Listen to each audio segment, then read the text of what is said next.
நீட்டுக்கு எங்களுக்கு தேவையில்லை, எங்களுடைய தாவேக்க அரசு இருக்க வரைக்கும் நாங்கள் நீட்டை பேன் பண்றோம்னு தீர்மானம் போடுங்கிறேன். அறலக்கருக்கு அனுப்புவோங்கிறேன். அமைச்சர் வன்னியரசு அவர்கள் பேசுவது எல்லாமே ஏதோ தாவேக்காவினர் போல பேசிட்டு இருக்கிறாரு அப்படின்னு சொல்லி சமூக வலைதளங்கள்ல சில விமர்சனங்கள் குவியுது.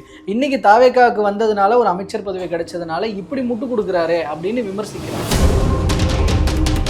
இதுல முதல்வர் அவருடைய நடவடிக்கை போதுமானதா இருக்கா மேகதாது விஷயத்துல? இல்லை, முதல்வருக்கே இன்னும் நிறைய அதில் அப்டேஷன்ஸ் தேவை நான் என்னுடைய கருதுறேன்.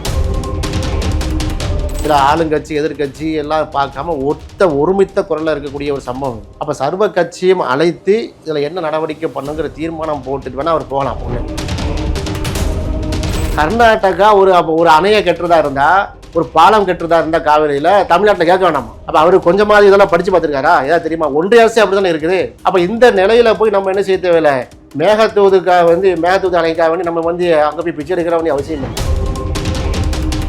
இந்த மரபுகளை இந்த விஷயங்கள்லாம் உடைச்சிட்டு நான் போய் நேரம் போய் என்ன செய்கிறேன், அப்படியே பேச்சுவார்த்தை போகிறேன்னா திரு விஜய் அவர்கள் மிகப்பெரிய எதிர்ப்பு சந்திப்பார். தோழமை கட்சிகள் மட்டும் இல்லை, எதிர்கட்சி மட்டும் இல்லை, தமிழ்நாட்டு மக்களின் எதிர்ப்பை சந்திப்பார். முதல்வரினுடைய நடவடிக்கை ஒரு மாதிரி தாமதமாகவும் மெத்தன போக்கோடு இருக்கிறதுக்கு காரணம் பட வசூல் பாதிக்கப்படும் கர்நாடகாவில், அதனாலதான் அப்படி இருக்கு உதயநிதி அவர்கள் சொல்றாரு. எப்படி யதார்த்தமா நம்மளே புரிஞ்சுக்கலாம். இதெல்லாம் எனக்கு இது எப்படி பதில் சொல்றேன், நான் பதில் சொல்ற அளவுக்குள்ள தரமான கேள்வியா அது இல்லை. அப்படிப்பட்ட ஒரு விமர்சனத்தை தான் இங்க எதிர்க்கட்சி தலைவர் எழுப்புறாரு.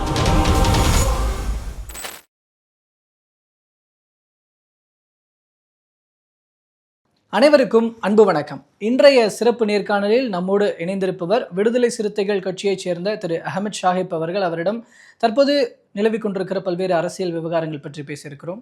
பேசலாம் சார். வணக்கம். வணக்கம்.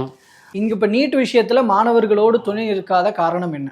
அங்க மத்திய அமைச்சர் பதவி விலகினதுக்கு அப்புறம் வராங்க அமைச்சர்கள். இங்க நடந்த பால நிலத்துக்கு இல்ல ஸ்டேட்மெண்ட் முன்னாடி இருந்துச்சு, அமைச்சர்கள் நேரில் வந்ததை சொல்றேன். பால நிலத்துக்கு அமைச்சர் வராங்க பார்ட்டிசிபேட் பண்றதுக்கு. அது மத்திய அமைச்சர் பதவி விலகினதுக்கு அப்புறம். ஏன் அதுக்கு முன்னாடி வரல? அவங்க தாவேக்கா கட்சி பாஜகவோட அனுசரணையா போறாங்களா, பாஜகவை எதிர்த்து போறாங்களா, பாஜகவோட அண்டர் கிரவுண்டில் கூட்டணி வச்சிருக்காங்களா, அதுதான் இப்போ நம்ம சொல்றதுக்கு இப்போ இல்லை. ஏன்னா தெளிவில்லை. ஒரு அமைச்சர் போய் போராட்டத்தில் கலந்து கொள்றதா இல்லையாங்கிற சப்ஜெக்ட் அது இல்லை. நாம் என்ன சொல்கிறோம், அதை தாண்டி சொல்கிறோம். நீட்டுக்கு நீட்டு தேவையில்லை, எங்களுடைய தாவேக்க அரசு இருக்க வரைக்கும் நாங்கள் நீட்டை பேன் பண்ணுறோன்னு தீர்மானம் போடுங்கிறேன். அறலக்கருக்கு அனுப்புவோங்கிறேன். அவர் என்ன செய்கிறாங்க பார்ப்போங்கிறேன். அதை செய்ய வேண்டும்னு நாங்கள் அழுத்துறோம். அமைச்சர் போவார் போக மாட்டார், அது பெரிய விஷயம் கிடையாது. ஒரு ஆர்ப்பாட்டத்துக்கு போகிறதும் போகாததும் பேசுகிறதும் பேசாததும் பெரிய விஷயம் கிடையாது. இதே நீங்கள் கேட்டிங்கன்னா அது அங்கே அமைச்சர் போனாங்க, வெளியே போன்னு சொல்கிறாங்க, ராஜ்பவனான்னு சொல்லி அவங்க சொல்லுவாங்க. அது மேட்ரு இல்லை. ஆனால் எது மேட்ருன்னா, ஒரு லால என்ஃபோர்ஸ்மெண்ட் எது பண்ணோம், நம்முடைய தீர்மானம் பண்ணோம். இந்த சட்டசபையில் ஒருமித்த கருத்தில் நம்ம தீர்மானம் போட்டோம்னா ஆளுநருக்கு அனுப்பணும்னா அவர் ஜனாதிபதிக்கு அனுப்பி ஆகணும் வேண்டும். அது சுப்ரீம் கோர்ட்டில் நிற்கும் அது. அப்போ அந்த சட்டப்படியான வேலையை ஸ்டாலின் செய்தார், கடந்த ஆட்சியில் செய்தாங்க. ஆனால் ஆர்என்ஐ அனுப்பவில்லை, திருப்பி அனுப்ப 3 தடவை அனுப்பினா சார். ஆமாம். அப்போ இதே மாதிரி இப்போ நட்போடு தான் இருக்கான்னு சொல்கிறீங்க. இப்போ நம்ம திருமணம் போடுவோங்கிறேன், அதை நோக்கி நம்ம தள்ளுவோம், அதை நம்ம கோரிக்கையை வைப்போம். அதை தலைவர் சொல்லியிருக்காரு, தெளிவாக சொன்னாரு. நடக்க போகிற சட்டசபை கூட்டத்தொடரில் அதில் நம்ம வாய்ஸ் கிளப்போம். அதை நம்ம இதைத்தான் நம்ம சட்டமாக பண்ணணும் அப்படிங்கிறத வலியுறுத்தும் எல்லாம் சேர்ந்து. அதுதான் ப்ரோஆக்டிவான மெசராக இருக்கும். இப்போ இதில் ரீசெண்ட்லி அமைச்சர் வன்னியரசு அவர்கள் பேசுவது எல்லாமே ஏதோ தாவேக்காவினர் போல பேசிட்டு இருக்கிறாரு அப்படின்னு சொல்லி சமூக வலைதளங்கள்ல சில விமர்சனங்கள் குவியுது. இந்த நீட்டு போராட்டத்துல கூட அனிதா வீட்டுக்கு விஜய் அவர்கள் சென்று வந்த பிறகுதான் இந்த நீட் பற்றிய பேச்சுக்களே பூதாகரமானது அப்படின்னு இப்ப சொல்றாரு. ஆக்சுவலா அந்த சமயங்கள்ல நீங்க திமுகவோடு இருந்தீங்க, நீங்க எத்தனை போராட்டம் பண்ணியிருப்பீங்க. இன்னைக்கு தாவேக்காவுக்கு வந்ததுனால ஒரு அமைச்சர் பதவி கிடைச்சதுனால இப்படி முட்டு கொடுக்குறாரு அப்படின்னு விமர்சிக்கிறாங்க. யார் விமர்சிக்கிறா? சமூக வலைதளங்கள்ல இணையதளவாசிகள், பொதுமக்கள். இப்போ அப்படி விமர்சித்த ஆட்கள் வன்னியரசு அவங்க தொடர் வன்னியரசு இவா இருந்தார்ல, எங்களுடைய பொதுச்செயலாளர் துணை பொதுச்செயலாளர் இருந்தார்ல, அப்போ 4 எம்எல்ஏ பெற்றிருந்தோம்ல, அப்போ என்ன சொன்னாங்க அந்த விமர்சனங்கள்லாம்? திமுகவுக்கு முட்டு கொடுக்குறீங்க, திமுகவுக்கு நீங்கள் இந்த பாடம் தூக்குறீங்க, காவடி தூக்குறீங்க, பாடண்டா இதா காவடி தூக்குறீங்க. அப்படி நீங்க பண்ணியிருந்தாலும் கூட இந்த விவகாரத்துல திமுக ஒரு போராட்டத்தை, சட்ட போராட்டங்கள் எல்லாம் முன்னெடுத்தாங்க. நீங்க சொன்னது போல தீர்மானங்கள்லாம் நிறைவேற்றினாங்க. அதனால நீங்க அப்படி பண்ணியிருந்தாலும் அது பெரிய இது கிடையாது. அது என்ன சொல்றது, தவறுதலாக பார்க்கப்படாது. இங்க தாவேக்கா இப்போ குரலே கொடுக்க மாட்டேங்குது, போராடிய மாணவர்கள் கூட போய் நிக்கல, வெளியில போராடிய மாணவர்களை ஒவ்வொரு காலேஜ் வாசல்லையும் போலீஸ் நிறுத்தி கைது பண்ணாங்க, பேட்ச் இல்லாத போலீஸார் கைது பண்ணாங்கன்னு விஷுவல்ஸ் வருது. பிஜேபி எப்படி பண்ணாங்களோ அதே மாதிரி. அப்படிப்பட்ட தாவேகா அரசுக்கு ஆதரவாக பேசுகிறார், விட்டு கொடுக்கும் வகையில் பேசுகிறார் என்றதா இப்ப கேள்வி. கேள்வி பதில் சொல்லுங்க. முதலமைச்சராகக்கூடிய விஜய் அவர்கள் கண்டித்து அறிக்கை கொடுக்குறாரு. ஒன்று, ராஜ்மோகன் தெளிவாக அறிக்கை, நீட்டுக்கு எதிராக தெளிவாக அறிக்கை கொடுத்து போராட்ட காலத்துக்கும் போயிட்டார். நிர்மல்குமார் சட்டப்படியாக சந்திப்போன்னு சொல்கிறாரு, சட்டத்துறை அமைச்சர். அமைச்சர்கள் எல்லாம் நீட்டுக்கு எதிரான கருத்தை தான் சொல்கிறாங்க. தமிழ்நாடு கவர்மெண்ட் நீட்டை வாங்கன்னு வந்து வெத்தலை பார்க்க வச்சு அழைக்கே இல்லை. வரக்கூடிய சட்டமன்றத்தை என்ன செய்கிறாங்கிறது பார்ப்போம். ரெண்டாவது, இதில் வன்னியரசை மட்டும் நீங்கள் ஏன் கார்னர் பண்ணுறீங்க? வன்னியரசிட்ட போய் நீங்கள் வந்து கேள்வி கேட்கும்போது இதையெல்லாம் உள்வாங்கலாம் என்ன நினைப்பாரு? சரி, நம்ம வரக்கூடிய சட்டமன்றத்தில் நமக்கு உரிமை கூட எழுப்ப வேண்டியிருக்கிறோம், அப்போ அதை ஒரு கவனத்தில் வச்சு கூட அவர் பேசியிருக்கலாம். தெரியல, தோழர் வன்னியரசிட்ட போய் கேட்டால் அந்த விஷயம் தெரியும். எப்படி முட்டு கொடுத்தாரு, என்ன மாதிரி செஞ்சாங்கன்னு ஃபுல் ஸ்கிரிப்ட் நான் பார்த்தா தான் அதுக்கு பதில் சொல்ல முடியும். தாவேக்கா மாதிரி எனக்கு எங்கே வன்னியரசர் பேசுகிறாரு, அவர் விசிகா அவர்களை சேர்ந்தவர், அவர் என்ன தாவேக்கில் சேர்த்து விட்றீங்க? அதனால வந்து அப்படிலாம் இல்லை. ஆட்சியில் சரின்னா சரின்னு சொல்லுவார், என்னை போல தப்புனா தப்புன்னு சொல்ல போகிறார். அதான் தோழர் வன்னியரசி நான் பழகின வரைக்கும் நான் சொல்கிறேன். அதனால் வன்னியரசு அவர்களை நான் டிஃபெண்ட் பண்ண நோக்கம் இல்லை. அவர் இதையெல்லாம் உள்வாங்கிய நிலையில் அவர் என்ன செய்யிருப்பார், பேசியிருப்பார். நல்லெண்ணம் கொள்ளுங்க, அவ்வளோதான் மேட்ரு. அதில் ஒரு பெரிய விஷயம் இல்லை. அவர் வந்து விசிகாரர் தான், விசிக துணை பொதுச் செயலாளர், எங்களுடைய எம்எல்ஏ, எங்களுடைய அமைச்சர். அதனால் அவர் தாவேக்காவில் பாய் பேசுகிறாருன்னு மாதிரி. அப்போ எந்த அளவுக்கு நாங்கள் இல்லை சார், நீங்களே சொல்லுங்களேன். அனிதா வீட்டிற்கு விஜய் அவர்கள் சென்று வந்த பிறகு விஜய் அவர்களே போயிட்டு வந்துட்டாருன்னு பாயிண்ட்டை முன் வச்சு தான் தமிழ்நாடு நீட்டுக்கு எதிராக குரல் கொடுத்துச்சு. அப்படி இல்லை, நீங்களே சொல்லுங்க வரலாறு என்ன. அதாவது என்னன்னா, அவர் போகும்போது அனிதாவுடைய மரணத்துக்கு குரல் கொடுத்தாரு. விஜய் அவர்கள் வந்து அரசியலுக்கு வர முன்னாடி குரல் கொடுத்தாரு. அது உங்கள் ரசிகர்கள், அந்த இளைஞர் மத்தியில் ஒரு ப்ளஸ் ஆச்சு. அதே மாதிரி ரஜினி தான் குரல் கொடுத்தாரு, கமல்ஹாசன் குரல் கொடுத்தாரு, பார்த்திபன் குரல் கொடுத்தா செஞ்சாரு. எல்லாம் அப்படின்னா எல்லாருமே குரல் கொடுத்தாங்க. அப்படின்னா அமைச்சர் இப்படி பேசுறது எப்படி? ஏன்னா இப்போ கமலஹாசனோ ரஜினிகாந்தோ பார்த்திபனோ மற்ற ஆட்களோ யாருமே வந்து முதலமைச்சராக இல்லை. முதலமைச்சராக யார் இருக்கா? விஜய் தான் இருக்கிறாரு. அதனால் முதலமைச்சராக இருந்து குரல் கொடுக்காத நீங்கள் ஒரு துரும்பை கூட நிவட்டவில்லைன்னு சொல்லும் போது அந்த சரத்தை சொல்றாரு. அனிதா வந்து இறந்து போன அந்த மாணவி தோழி, அதனுடைய மாணவி அனிதா வந்து தற்கொலை செய்யும் போது கூட அப்போ அரசியல் பிரவேசமே எடுக்காத ஜோசப் விஜய் அவர்கள் வீடு வரைக்கும் சென்று குரல் கொடுத்தாருங்கிற ஒரு வரலாற்று நிகழ்ச்சியை சுட்டி காட்டுறாரு. அவ்வளவுதான், ஞாபகம் விட்டுறாரு. அதாவது சிம்பிளா எடுத்துட்டு போங்களேன். அதுக்கு வந்து தாவேக்காக்கு முட்டு கொடுக்குறாரு, தாவேக்காவே மாறிட்டாருங்கிற அளவுக்கு ஒரு பெரிய விமர்சனம் வைக்க தேவையில்லை. அதான் ஆக்சுவலி உங்க பதிலே வந்து அந்த வார்த்தை இருக்கு. இப்ப ஒரு முதல்வரா இருக்கிறதுனால நீங்க சொன்னீங்க முதல்வரா இந்த புகழ் பாடுதலும் முட்டு கொடுத்தலுமா அப்படின்னு. நீங்க முட்டு கொடுக்க, அப்ப நாங்க முட்டு கொடுக்குற அளவுக்கு தாவேக்கா வந்து ரொம்ப பலகீனமா இருக்குங்கிறீங்க. 107 108 சீட்டை வந்து இந்த மக்கள் வந்து வாரி வழங்கியிருக்காங்க. நாங்க 2 சீட்டு தான் இருக்கிறோம். விசிகா வந்து முட்டு கொடுக்குற அளவுக்கு தாவேக்கா வந்து பலகீனமா இருக்கு. கேள்வி அந்த மாதிரி திரும்புது, பாத்துக்கிறீங்க.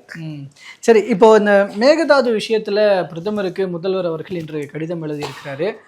இன்னொரு பக்கம் எதிர்கட்சி தலைவர் உதயநிதி ஸ்டாலின் இதுல நீங்க உடனடியாக ஏதாவது நடவடிக்கை எடுத்தாகணும், அப்படி இல்லைன்னா காலதாமதம் பண்றது வந்து நம்மளுக்கு பிரச்சனையா போயிடும் அப்படின்ற விஷயத்த முன்வைக்கிறாரு. இதுல முதல்வர் அவருடைய நடவடிக்கை போதுமானதா இருக்கா மேகதாது விஷயத்துல? இல்லை, முதல்வருக்கே இன்னும் நிறைய அதில் அப்டேஷன்ஸ் தேவை நான் என்னுடைய கருதுகிறேன். ஏன்னா எனக்கு தனிப்பட்ட ஒரு இது, நம்ம டிகே சிவகுமாரை போய் நம்ம வந்து பார்க்க வேண்டிய அவசியம் இல்லை. நம்ம ஒரு சந்திப்பு நடக்க இருக்கிறதாக தகவல், அது பார்க்க அவசியம் இல்லை என்று தான் கருதுகிறேன். ஆனால் ஒரு முதலமைச்சர் அடிப்படையில் யார் எங்கேயும் போகலாம், யார் எந்த, ஆனால் அரசு முறை பயணமாக ஆகிவிடக்கூடாது. அது ஒரு முதலமைச்சருங்கிறது வந்து சுற்றுலா செல்லலாம், பிரச்சனை கிடையாது. ஒரு நட்பு ரீதியாக ஒரு திருமணத்துக்கு செல்லலாம், மேட்டர் இல்லை. ஆனால் அரசாங்க முறை பயணமாக செல்வதாக இருந்தால் மேகதாது அணை மற்றும் காவிரி பிரச்சனை வந்து ஒட்டுமொத்த தமிழ்நாட்டுடைய பிரச்சனை. இதில் ஆளுங்கட்சி எதிர்கட்சி எல்லாம் பார்க்காம ஒருமித்த குரலில் இருக்கக்கூடிய ஒரு சம்பவம். அப்போ சர்வ கட்சியும் அழைத்து இதில் என்ன நடவடிக்கை பண்ணுங்கிற தீர்மானம் போட்டுட்டு வேணால் அவர் போகலாம். ஒன்று. ரெண்டாவது, மேகதாதுல வந்து கடந்த மே மாதம் நம்மளுடைய ரிவ்யூ பெட்டிஷனை வந்து தள்ளுபடி பண்ணிட்டாங்க சுப்ரீம் கோர்ட்டில். ஸோ அதுக்கு நோக்கி நம்ம நிறைய காரணம் செலுத்த வேண்டியிருக்கு. கிட்டத்தட்ட 4 அதை கூட பார்த்தீங்கன்னா 2013 உள்ள பிரச்சனை இது. அந்த சிடபிள்யூசின்னு பண்ணாங்கல்ல, அதாவது வந்து Karnataka Kaveri water dispute tribunal, அதில் வந்து பார்த்தீங்கன்னா 1990 நமக்கு பிரச்சனை. இறுதி தீர்ப்பு நமக்கு வெளியாகிருக்கு, நமக்கு ஃபேவராலாம் வந்திருக்கு. 2007 வந்து இது பண்ணி 2013 வந்து அங்கே காங்கிரஸ் உடைய கவர்மெண்ட்டில் மத்திய அரசுடைய இதெல்லாம் வெளியிட்டாங்க. தமிழ்நாட்டுடைய பங்கு என்ன, அந்த கர்நாடகாவுடைய ஸ்டாண்ட் என்ன, தமிழ்நாட்டுக்கு எத்தனை டிஎம்சி பண்ணணும்னு. அப்போ அதையெல்லாம் நம்ம கருத்தில் கொண்டு வந்துருக்கு. டிபிஆர் இருக்குது, டீட்டெயில் ப்ராஜெக்ட் ரிப்போர்ட்டு. இதில் மேகதாது அணையில் அதில் வந்து நம்மளும் கொடுத்துருக்குறோம். அது என்ன கொடுத்துருக்கோம்னா வந்து சுற்றுச்சூழல் எப்படி தாக்கம் எப்படி வரும், நம்முடைய தொழில்நுட்பத்தில் என்ன பிரச்சனைகள்லாம் வரும் அதில் அப்படிங்கிற பெரிய டீட்டெயில் ரிப்போர்ட்டை நம்ம தமிழ்நாடு சார்பாக நம்ம சமீபத்திற்கும் சுப்ரீம் கோர்ட்டில் ஒரு டாக்குமெண்ட்டாக பண்ணியிருக்கோம். அதை நம்ம வந்து எடுத்து சொல்ல வேண்டியிருக்குது. அதே போல் பார்த்தீங்கன்னா சிடபிள்யூசி சென்ட்ரல் வாட்டர் கமிஷன் இதில் மத்திய நீர்வள நம்முடைய டிஸ்பியூட்டை பார்த்துட்டு அவங்க என்ன சொன்னாங்கன்னா, அணைகளோ பாசன விஷயங்களோ நீங்கள் வந்து அந்த காவிரி வாட்டர் அந்த இதில் வந்து இனிஷியேட் பண்ணீங்கன்னா எங்களுடைய உத்தரவு வேணும், ஒன்றிய அரசுடைய தலையீடோ சுப்ரீம் கோர்ட்டுடைய இதோ இல்லாமல் ஜஸ்ட் லைக் தட்னு தமிழ்நாடும் கட்ட முடியாது, ஆந்திராவும் கட்ட முடியாது காவிரி ஆற்றில் பொறுத்த வரைக்கும் அப்படின்னு சொல்லி வெள்ள கட்டுப்பாடு என்ன 2 மாநிலங்களுடைய திட்டங்கள் என்ன செய்யணுங்கிறத முற்கூட்டியே செய்யணும் அப்படின்னு சென்ட்ரல் வாட்டர் கமிஷன் வந்து தெளிவாக நமக்கு என்ன செஞ்சிருக்கு, ஒரு சர்க்குலர் விட்டுருக்கு.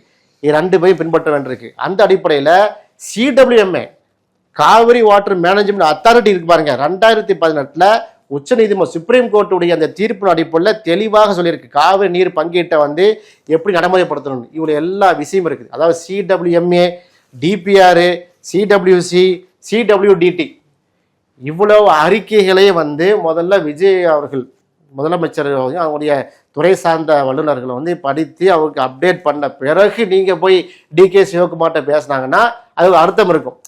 சார் டிகே சிவகுமார்ட்ட பேசி என்ன செய்ய போகிறோம், 2 பக்கம் சுமூக தீர்வுக்காக பேச்சுவார்த்தைக்கு போகிறோம். அவங்க தான் கெட்ட போகிறாங்க, ப்ராஜெக்டை இனிஷியேட் பண்ணிட்டாங்க. அவங்க அதை நம்ம தடை பண்ணதுக்கு கோர்ட்டில் சுப்ரீம் கோர்ட்டில் நம்ம என்ன வந்து பெட்டிஷன் போட்டிருக்காங்க.